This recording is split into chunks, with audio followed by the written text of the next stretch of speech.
Okay. Hello and welcome again to the Friday Wrap. It's May 9th. Now, this week seemed like a relatively slow one. That was until I actually started to write the wrap-up. A lot happened, so let's get started. First off, on Monday, the police union negotiations began with the Fraternal Order of Police, and the Planning Commission also met on Monday.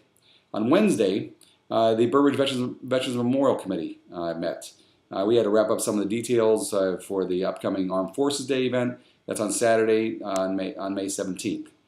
On Thursday, the Pathway Commission met, and as far as the Stormwater Committee, that's getting up and rolling again. We'll be making some reappointments at this upcoming board meeting, and at least one new appointment to this committee, which will be voted on at this Monday's board meeting. Our state senator and Senate Republican leader, Christy Radogno, called to thank me just yesterday for taking a strong stance against the governor's plan to renege on his temporary tax promise and the strong-arming that was done to us by the Senate President John Cullerton. I told her that I just did what I thought was right.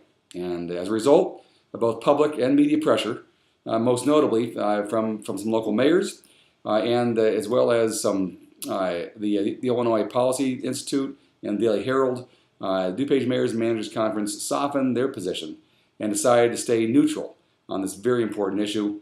More information on that will be coming. As far as business in the village, the big news was that Patty's Sunrise Cafe opened for business. We actually issued the food permit yesterday, and I drove by there today, and it was open for business.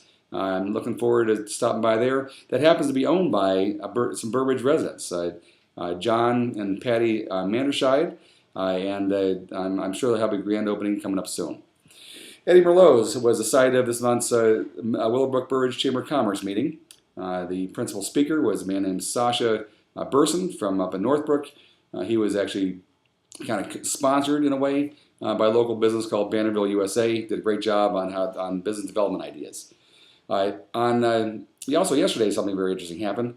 I was up in Milwaukee to take my daughter to dinner and started moving her back from college. And lo and behold, I happened to, on the way to the washroom, ran into a gentleman who seemed to know his way around there, and I went in the right direction. And we started a brief conversation, and I said that I'd been there only a couple times before. He mentioned that he was actually there a couple times a week. Turns out he's the owner. You'll never guess where he lives. Burbridge. He also owns two businesses in Bolingbrook. His name's Alex Forcapa. In other news, I heard this week that Bob Wilburn will be coming to Burbridge on May 17th, I believe, May 19th, I believe it is. And Bob is actually was my college president.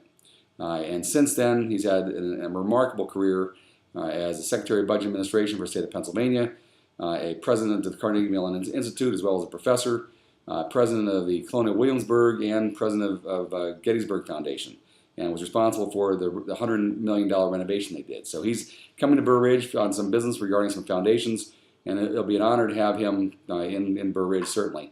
And really neat to have him in my kind of home turf now.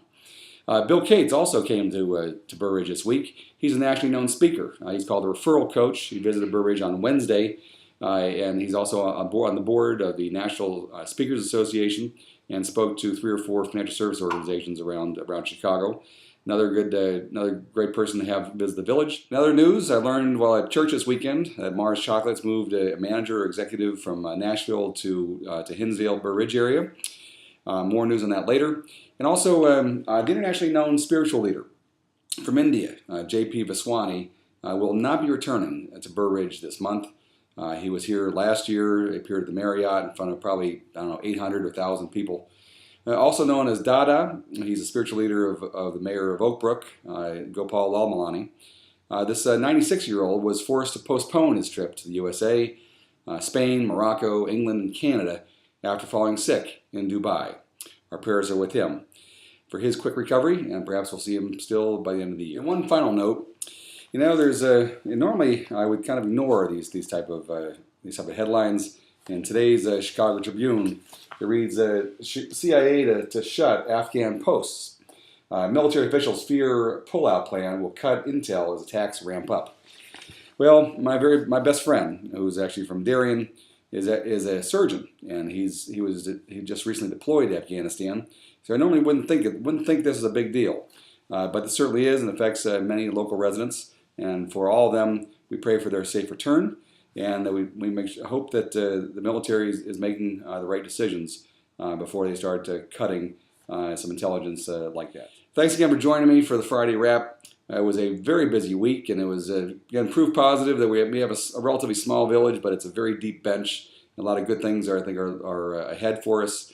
Hope you have a great weekend and week ahead. Take care, and that is a wrap.